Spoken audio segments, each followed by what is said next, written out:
Hi അസ്സലാമു അലൈക്കും. Welcome back to our channel. നമ്മുടെ പുതിയൊരു വീഡിയോയിലേക്ക് എല്ലാ കൂട്ടുകാർക്കും സ്വാഗതം. അപ്പോൾ എന്തൊക്കെ എല്ലാവരും വിശേഷം? എല്ലാവർക്കും സുഖമാണെന്ന് വിചാരിക്കുകയാണ്. അൽഹംദുലില്ലാ ഞങ്ങൾക്കും സുഖമാണ് കേട്ടോ. അപ്പോൾ നമുക്ക് ഇന്ന് എളുപ്പത്തിൽ ഉണ്ടാക്കാൻ പറ്റിയിട്ടുള്ളൊരു 4 മണി പലഹാരം ഉണ്ടാക്കാം. അപ്പോൾ മക്കളൊക്കെ സ്കൂളിൽ വരുന്ന സമയത്ത് അവർക്ക് കഴിക്കാനൊക്കെ കൊടുക്കാൻ പറ്റിയിട്ടുള്ളൊരു പലഹാരമാണ് കേട്ടോ.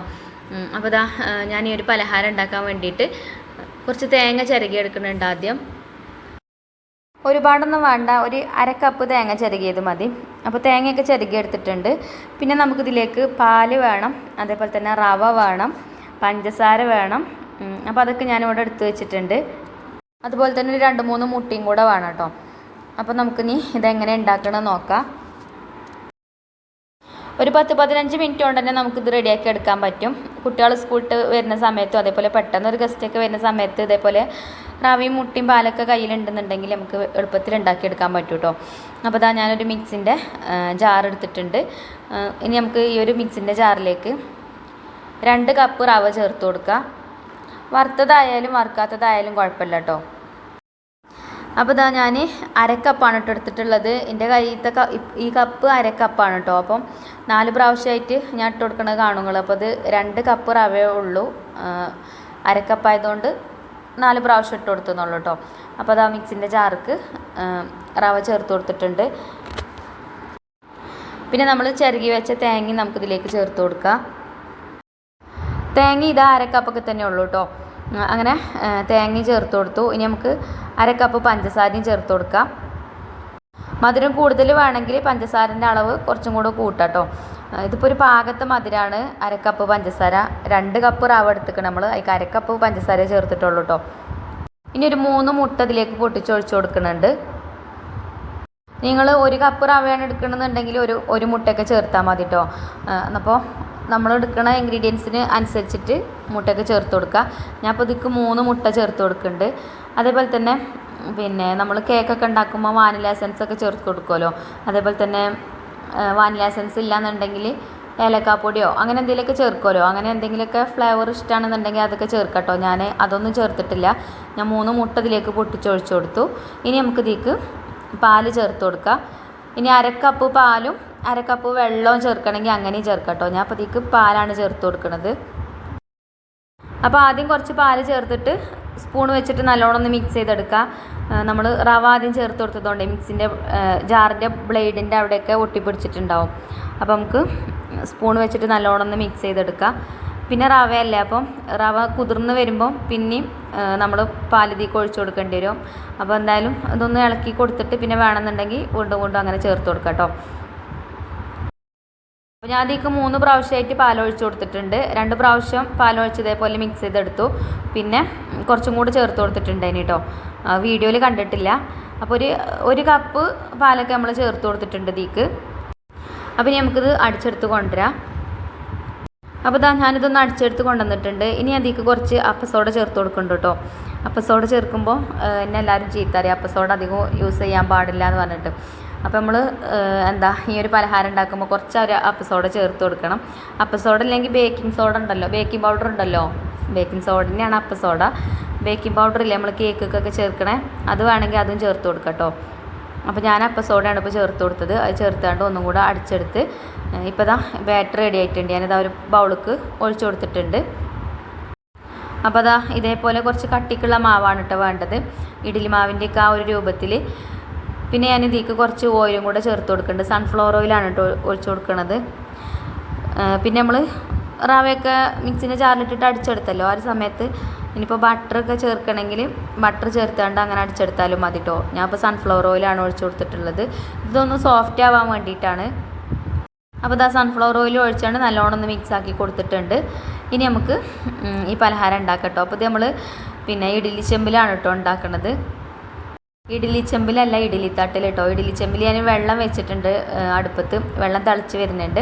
അപ്പോൾ തന്നെ ഈ ഒരു ഇഡ്ഡലി തട്ടിക്ക് അതുപോലെ നെയ്യോ അല്ലെങ്കിൽ ഓയിലോ എന്തെങ്കിലുമൊക്കെ ഇതേപോലെ ഒന്ന് തടവി കൊടുക്കട്ടോ. വെളിച്ചെണ്ണയും അങ്ങനത്തെ ഓയിലൊന്നും എടുക്കാതെ തന്നാൽ മതി. സൺഫ്ലവർ ഓയിലാണെങ്കിലും RKGൻ്റെ നെയ്യാണെങ്കിലും ഒന്നും കുഴപ്പമില്ല.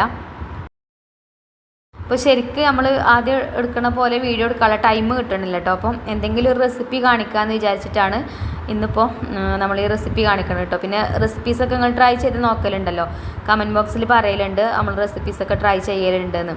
അപ്പോൾ ഒരു പലഹാരത്തിൻ്റെ റെസിപ്പി ആയിക്കോട്ടെ എന്ന് വിചാരിച്ച്, അതുപോലെ തന്നെ എളുപ്പം ഉണ്ടാക്കാനും പറ്റൂത്.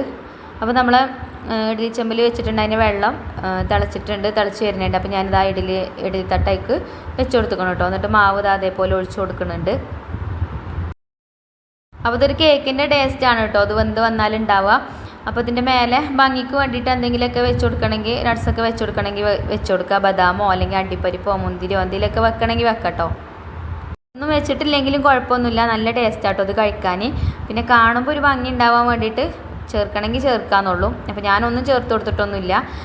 ഞാനിതാ അടുത്ത തട്ടും വെച്ച് കൊടുത്ത് അതിലേക്കും അതുപോലെ ഈ ഒരു മാവ് ഇങ്ങനെ കോരി ഒഴിച്ച് കൊടുക്കുന്നുണ്ട്. എന്നിട്ട് നമ്മൾ ഇഡ്ഡലിയൊക്കെ വേവിച്ചെടുക്കണ പോലെ തന്നെ ഒരു 10 മിനിറ്റ് കഴിഞ്ഞിട്ട് നമുക്ക് തുറന്നു നോക്കാം കേട്ടോ. ഈ ഒരു പാത്രത്തിൽ ഇഡ്ഡലിയൊക്കെ വേവിക്കാൻ അങ്ങനെ അധികം സമയമൊന്നും വേണ്ട. കാരണം ഇതിൻ്റെ ഈ ഇഡ്ഡലി തട്ടിൻ്റെ അടിയിൽ കണ്ടോ ചെറിയ ചെറിയ കുഞ്ഞു കുഞ്ഞു ഹോൾസുകളാട്ടോ, പെട്ടെന്ന് ഇതിലേക്ക് ആവി കയറി പെട്ടെന്ന് വെന്ത് കിട്ടും. അപ്പോൾ അതവിടെ അടച്ച് വെച്ചിട്ടുണ്ട്. അപ്പോൾ കുറച്ച് ബാക്കി ഉണ്ടായിന് കേട്ടോ, കുറച്ച് ബാറ്റർ ബാക്കിയുണ്ട്. അപ്പോൾ അത് ഞാൻ നമ്മൾ ചെറിയ ഒരു സോസ് പാൻ എടുത്തിട്ട് അതിലേക്ക് കുറച്ച് എണ്ണ തടവി കൊടുത്തിട്ട് അതിലേക്ക് ഒഴിച്ചു കൊടുത്തിക്കണം കേട്ടോ. നമുക്ക് ചെറിയൊരു കേക്ക് ഉണ്ടാക്കാം.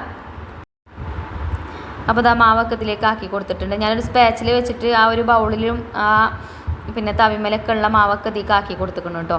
എന്നിട്ട് ഇതാ ഒന്ന് ജസ്റ്റ് ഒന്ന് ഇങ്ങനെ ടാപ്പ് ചെയ്ത് കൊടുത്തിട്ടുണ്ട്. പിന്നെ ഇതാ അടച്ച് വെച്ചിട്ട് ഇതിൻ്റെ ഈ ഒരു കുഞ്ഞു ഹോൾസ് ഉണ്ടല്ലോ, ആ ഒരു ഹോൾസ് നമുക്ക് അടച്ചു കൊടുക്കുക. അപ്പോൾ കുറച്ച് മാവ് എടുത്തിട്ട് തന്നെയാണ് കേട്ടോ അത് ഞാൻ അടച്ചു കൊടുക്കുന്നത്. ഇനി ഇത് നമുക്ക് അടുപ്പത്ത് വെച്ച് കൊടുക്കുക. ചെറിയ തീയിലിട്ടിട്ട് വേണം കേട്ടോ വെക്കാൻ, അല്ലെങ്കിൽ പിന്നെ അടി കരിയും. അപ്പോൾ ഒരു പാൻ കേക്ക് ആക്കാമെന്ന് വിചാരിച്ച അതുകൊണ്ട് അങ്ങനെ അതൊക്കെ അടുപ്പത്ത് വെച്ചു. പിന്നെ കുറച്ച് കഴിഞ്ഞപ്പോൾ മറ്റേതൊന്ന് തുറന്ന് നോക്കിയിട്ടോ, ഒരു 5-8 മിനിറ്റൊക്കെ ആയിട്ടുള്ളൂ. അപ്പോൾ അതാ ഞാനൊരു ചെറിയ നല്ല വൃത്തിയുള്ളൊരു ഈർക്കിൽ കമ്പ് എടുത്തിട്ട് ഒന്ന് കുത്തി നോക്കിയിട്ടുണ്ടായിരുന്നു കേട്ടോ, നമ്മൾ കേക്കൊക്കെ വെന്തിക്കണമെന്ന് നോക്കണ പോലെ. അപ്പോൾ അതിന് ഒട്ടിപ്പിടിക്കണമൊന്നുമില്ല, അപ്പോൾ വെന്തിട്ടുണ്ട്. ഇനി നമുക്കിത് ഇഡ്ഡലി തട്ടുന്ന് വേറെ പാത്രത്തേക്ക് മാറ്റി കൊടുക്കാം കേട്ടോ. അപ്പോൾ ഞാനൊരു വാഴൻ്റെ ഇല ഇവിടെ വെട്ടിക്കൊണ്ടുവന്നിട്ടുണ്ട്, വാഴൻ്റെ ഇലയ്ക്ക് ഇട്ട് കൊടുക്കാം. അതിൻ്റെ അടിവശമൊക്കെ കണ്ടില്ലേ, നല്ല ഭംഗിയുണ്ടല്ലേ കാണാൻ. അപ്പോൾ നല്ല ടേസ്റ്റും ഉണ്ട് അത് കഴിക്കാൻ, കുട്ടികൾക്കൊക്കെ ഒരുപാട് ഇഷ്ടപ്പെടും. കണ്ട ഇഡ്ഡലിയാണെന്നേ തോന്നുള്ളൂ, പക്ഷേ കഴിച്ച് നോക്കുമ്പോഴാണ് ടേസ്റ്റ് അറിയാം. നമ്മൾ പാലൊക്കെ ചേർത്ത് കൊടുത്തതുകൊണ്ട് നല്ല ടേസ്റ്റാട്ടോ. അപ്പോൾ ഞാനിത് അവിടെ ഒരു വാഴൻ്റെ ഇലയൊക്കെ വെട്ടിക്കൊണ്ടുവന്നിട്ടുണ്ട്, ഇനി നമുക്ക് വാഴൻ്റെ ഇലയ്ക്ക് ഇട്ട് കൊടുക്കാം. നമ്മളെ ഇഡ്ഡലി തട്ടിലൊന്നും ഒട്ടിപ്പിടിക്കാതെ നല്ല വൃത്തിയിൽ തന്നെ പലഹാരം കിട്ടിയിട്ടുണ്ട്. ഞാൻ നേരത്തെ പറഞ്ഞ പോലെ വാനില എസൻസോ അല്ലെങ്കിൽ പിന്നെ ഏലക്കാപ്പൊടിയൊക്കെ ചേർക്കേണ്ടവർക്ക് ചേർക്കട്ടോ. ചിലർക്ക് ഈ മുട്ടൻ്റെ സ്മെല്ല് ഇഷ്ടമുണ്ടാവില്ല, അങ്ങനെയുള്ളവർക്ക് ഇഷ്ടപ്പെടില്ല. അപ്പം എന്തെങ്കിലുമൊക്കെ ആ മുട്ടൻ്റെ സ്മെല്ല് മുന്നിലേക്ക് വരാതിരിക്കാൻ വേണ്ടിയിട്ട് എന്തെങ്കിലും ചേർക്കണമെങ്കിൽ ചേർക്കുക. ഞാൻ പിന്നെ ഒന്നും ചേർക്കാൻ ഞാൻ എന്താ വെച്ചാൽ പിന്നെ ഏലക്കാപ്പൊടി ഇല്ല പൊടിച്ചത്, വാനില എസൻസ് നോക്കിയിട്ടില്ല കേട്ടോ. പിന്നെ ഇവിടുത്തെ മക്കൾക്ക് പിന്നെ അങ്ങനെ മുട്ടൻ്റെ സ്മെല്ലൊന്നും ഇഷ്ടപ്പെടായൊന്നുമില്ല. അതേപോലെ എന്തെങ്കിലും സ്നാക്സ് ഉണ്ടാക്കി കൊടുത്താൽ അവർക്ക് ഭയങ്കര ഇഷ്ടമാണ്, അപ്പോൾ ഒരു കഴിക്കും ചെയ്യും. പിന്നെ പാലും മുട്ടയൊക്കെ ചേർത്തുകൊണ്ട് നല്ല ടേസ്റ്റുമാണ് കേട്ടോ ഇത് കഴിക്കാൻ.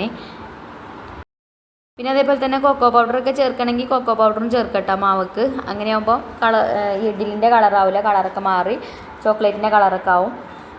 അപ്പോൾ ഇതാ ഒന്ന് ഞാൻ മുറിച്ചിട്ട് കഴിച്ച് നോക്കിട്ടോ, നല്ല ടേസ്റ്റ് ഉണ്ടായിന്, എനിക്ക് നല്ലോണം ഇഷ്ടപ്പെട്ട്. അതേപോലെ തന്നെ കുട്ടികൾക്ക് കൊടുത്തിട്ട് ഒരുക്കും ഇഷ്ടമായിട്ടുണ്ടായിന് കേട്ടോ. അപ്പോൾ മക്കൾ സ്കൂളിട്ട് വരുന്ന സമയത്ത് ചിലപ്പം എന്താ ഉണ്ടാക്കാന്ന് തന്നെ അറിയൂല. അപ്പോൾ എന്താ ഉണ്ടാക്കാന്ന് ആലോചിച്ച് നിൽക്കുന്നതിൻ്റെ ഇടയിൽ എന്നും എണ്ണക്കടി ഉണ്ടാക്കുമ്പോൾ നമുക്ക് അങ്ങനെ പോകില്ലല്ലോ. അപ്പോൾ ഇന്ന് ഞാൻ ഇതേപോലെ ഉണ്ടാക്കാമെന്ന് വിചാരിച്ചത് ഞാനൊരു റീൽസിൽ കണ്ടേന് കേട്ടോ. ഇങ്ങനെയൊന്നും അല്ലാതെ ഉണ്ടാക്കണത്, കുറേ വ്യത്യാസമുണ്ട്, എന്നാലും എൻ്റെ മൈൻഡിൽ തോന്നിയ ആ ഒരു രീതിയിൽ ഞാനും ഉണ്ടാക്കി. നമ്മളെ പാനിൽ വെച്ച കേക്കും 10 മിനിറ്റ് കൊണ്ട് തന്നെ റെഡി ആയിട്ടുണ്ട് കേട്ടോ. ഇതാ അടിഭാഗമൊന്നും കരിഞ്ഞു പോവുകയൊന്നും ചെയ്തിട്ടില്ല, നല്ല വൃത്തിയിൽ കിട്ടിയിട്ടുണ്ട്. അപ്പോൾ ഇടയ്ക്കുണ്ടല്ലോ നമ്മളെ മക്കൾക്ക് കേക്കൊക്കെ കഴിക്കാനൊരു പൂതി. അപ്പം പരലമ്മച്ചി കേക്ക് ഉണ്ടാക്കുമെന്നൊക്കെ ചോദിക്കുമല്ലോ. അപ്പോൾ അങ്ങനത്തെ സമയത്തൊക്കെ ഉണ്ടാക്കാൻ പറ്റിയിട്ടുള്ളൊരു റെസിപ്പിയാണ് കേട്ടോ. അപ്പോൾ നമുക്കിതൊന്ന് കട്ട് ചെയ്ത് നോക്കാം. നമ്മൾ മൈദ കൊണ്ട് ഉണ്ടാക്കണ പോലെ നല്ല സോഫ്റ്റ് ഒന്നുമില്ല കേട്ടോ, കുറച്ചൊരു ഹാർഡായിട്ടാണ് ഉള്ളത് അതിൻ്റെ ആ ഒരു മുകൾ വശം. അതെന്താ വെച്ചാൽ നമ്മൾ അപ്പസോഡ കുറച്ചല്ലേ ചേർത്ത് കൊടുത്തിട്ടുള്ളൂ. പിന്നെ കേക്കൊക്കെ ഉണ്ടാക്കുമ്പോൾ നമ്മൾ ബേക്കിംഗ് പൗഡറാണ് യൂസ് ചെയ്യുക. ബേക്കിംഗ് പൗഡർ യൂസ് ചെയ്യുമ്പോൾ നല്ലോണം പൊങ്ങി വരും കേക്ക്. ഇത് പിന്നെ അപ്പസോഡ ചേർത്തുകൊണ്ട് ചെറുതായിട്ട് പൊങ്ങി വന്നിട്ടുള്ളൂ കേട്ടോ, എന്നാലും കുഴപ്പമൊന്നുമില്ല. ഇനി കുട്ടികൾക്കൊക്കെ ഇഷ്ടപ്പെട്ടിട്ടുണ്ടായിന്. അങ്ങനെ ചായയൊക്കെ കുടിച്ചു. പിന്നെ മുറ്റത്തേക്ക് ഇറങ്ങിയേക്കാണ് കേട്ടോ കൈക്കോട്ടും കൊണ്ട്. അപ്പോൾ ഞാൻ ഇന്നലത്തെ വീഡിയോയിൽ കാണിച്ചു കഴിഞ്ഞാൽ ഒരു മാവും തൈയും ഒരു സപ്പോർട്ടിൻ്റെ തൈയും അത് കുറേ അയക്കണ് കൊണ്ടുവന്ന് വെച്ചിട്ട്, അപ്പോൾ അതൊന്ന് കുഴിച്ചിടാമെന്ന് വിചാരിച്ച്. ഇനിയിപ്പോൾ നാളെ എന്തായാലും കൂടില്ല, നാളെ ഇനി ഞങ്ങൾക്ക് കാവനൂർ ഓഫീസിൽ പോകണം കേട്ടോ. അപ്പോൾ അവിടെയാണ് ഞങ്ങൾ റിവ്യൂ മീറ്റിംഗ് നടക്കുന്നത്. അപ്പോൾ രാവിലെ 9 മണിൻ്റെ ബസ്സിന് വീട്ടിൽ നിന്ന് പോകണം. അപ്പോൾ ഇനി നാളെ ഇത് നടക്കലുണ്ടാവില്ല. അതേപോലെ മറ്റന്നാൾ നമുക്ക് ഹോം ഷോപ്പിൻ്റെ പ്രൊഡക്റ്റുകൾ HSOമാർക്ക് എത്തിച്ചു കൊടുക്കണം. അതിൻ്റെ പാക്കിങ്ങും കാര്യങ്ങളൊക്കെയാണ്. അപ്പോൾ അങ്ങനെ 2 ദിവസം ഇനി നല്ല ബിസി ആയിക്കാരം. അപ്പോൾ എൻ്റെ ബിസിയൊക്കെ കഴിഞ്ഞ് വരുമ്പോഴത്തേനേ ഇത് ഉണങ്ങിയിട്ടുണ്ടാവും. അപ്പോൾ ഇത് കുഴിച്ചിടാമെന്ന് വിചാരിച്ചത് അവിടെ ഒരു കുഴിയൊക്കെ എടുത്തിട്ടുണ്ട്. ഇത് എങ്ങനെ കുഴിച്ചെടുത്തില്ലെന്നൊന്നും അറിയില്ല. ഞാൻ എൻ്റെ ഒരു ഐഡിയക്ക് അനുസരിച്ചിട്ട് ചെറിയൊരു കുഴി ഇങ്ങനെ ഉണ്ടാക്കിക്കണ്. എന്നിട്ട് നമുക്ക് ഇതിൻ്റെ ആ ഒരു കവർ ഇങ്ങനെ ആ മണ്ണൊന്നും ഇളകാത്ത രീതിയിൽ എല്ലാം ഇതാണ്ട് എടുത്തിട്ടിട്ട് അതിക്കാണ് വെച്ചിട്ടാണ് മൂടി കൊടുക്കുക. പിന്നെ ഇന്നലത്തെ വീഡിയോയിൽ നിങ്ങൾ ഒരു കമൻറ്റ് കണ്ടില്ലേ, നമ്മളെ ഗ്ലൗസ് ആയിട്ട് ഇട്ട കമൻറ്റാണത്. പിന്നെ എന്താ വെച്ചാൽ ഞാൻ അയാളെ വാട്സപ്പ് നമ്പർ ബ്ലോക്ക് ചെയ്തിനി. അതെന്താ വെച്ചാൽ ഒന്നും ഉണ്ടായിട്ടല്ല. വാട്സപ്പ് നമ്പർ എങ്ങനെ കിട്ടിയത് വെച്ചാൽ നമുക്ക് ഗ്ലൗസ് അയച്ചു തരാൻ വേണ്ടിയിട്ട് ഇൻസ്റ്റഗ്രാമിൽ വന്നിട്ട് മെസ്സേജ് അയച്ചിനി. അപ്പം നമ്പർ നമ്മൾ കൊടുക്കണമല്ലോ, വീട്ടിലേക്ക് സാധനം കൊണ്ടുവരണമെന്നുണ്ടെങ്കിൽ നമ്മൾ നമ്പർ കൊടുക്കണം. അപ്പോൾ അങ്ങനെ വാട്സപ്പ് നമ്പർ കൊടുത്തത് ഞാൻ. അയാൾ കുഴപ്പമൊന്നുമില്ല കേട്ടോ, നമുക്ക് എപ്പോഴും മെസ്സേജ് അയക്കും, ഗ്ലൗസ് എന്താ ഇടാത്തതെന്ന് ചോദിക്കും ഇടയ്ക്കൊക്കെ, അല്ലാത്ത കുഴപ്പമൊന്നുമില്ല.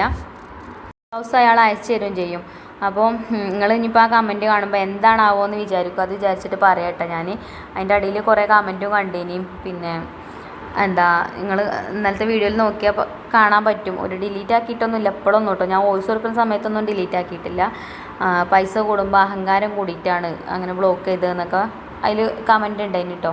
അപ്പോൾ എനിക്ക് പൈസ കൂടിയാലും കൂടിയിട്ടില്ലെങ്കിലൊന്നും ഞാൻ തന്നെ ഇക്കാരം എന്തായാലും. എനിക്കിപ്പോൾ പൈസ കൂടിയിട്ടുമില്ല. അങ്ങനെ നിങ്ങൾക്ക് തോന്നിക്കണമെന്നുണ്ടെങ്കിൽ തോന്നിക്കോട്ടെ, കുഴപ്പമൊന്നുമില്ല. നമ്മൾ നല്ലോണം അധ്വാനിച്ചിട്ട് തന്നെയാണ് ജീവിക്കുന്നത്. അല്ലാതെ എന്താ പറയുക, വെറും ഒരു യൂട്യൂബ് ചാനലും കൊണ്ട് നടക്കല്ല. നമ്മളെ കൊണ്ട് കഴിയുന്ന രീതിയിലൊക്കെ നമ്മൾ അധ്വാനിക്കണുണ്ട്. എന്നിട്ടാണ് നമ്മൾ വരുമാനവും കാര്യങ്ങളൊക്കെ ഉണ്ടാക്കുന്നത്.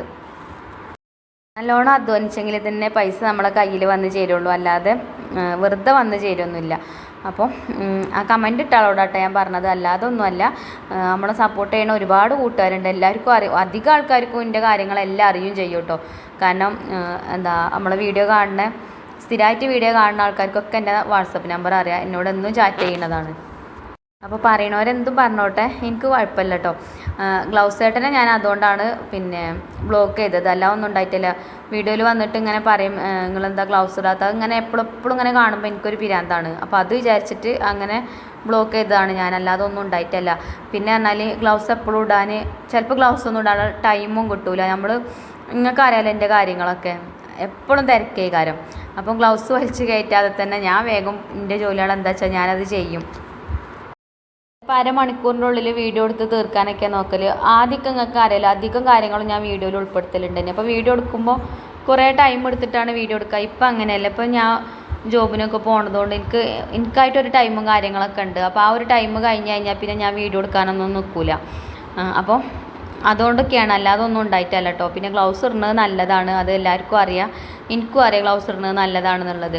അപ്പോൾ പുറത്തേക്കൊക്കെ ഫുഡൊക്കെ ഉണ്ടാക്കി കൊടുക്കുമ്പോൾ ഞാൻ ഗ്ലൗസൊക്കെ ചിലപ്പോൾ യൂസ് ചെയ്യും. അല്ലാതെ നമ്മളെ വീട്ടിലത്തെ ആവശ്യത്തിന് ഫുഡ് ഉണ്ടാക്കുമ്പോഴൊന്നും ഗ്ലൗസ് ഇടലില്ല. അപ്പോൾ അതൊക്കെ പോട്ടെ.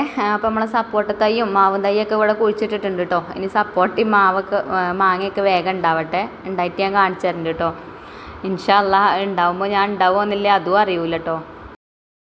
അപ്പോൾ ഇൻഷാ അല്ലാഹ് നമുക്ക് അടുത്ത വീഡിയോയിൽ കാണാം. ഇന്നത്തെ വീഡിയോ ഇത്ര തന്നെ ഉള്ളൂ. അപ്പോൾ വീഡിയോ ഞാൻ അവിടെ വൈൻഡപ്പ് ചെയ്യാണ് കേട്ടോ. അപ്പോൾ വീഡിയോ ഇഷ്ടപ്പെട്ടാൽ ലൈക്ക് ചെയ്യാൻ മറക്കരുത്. Thank you for watching.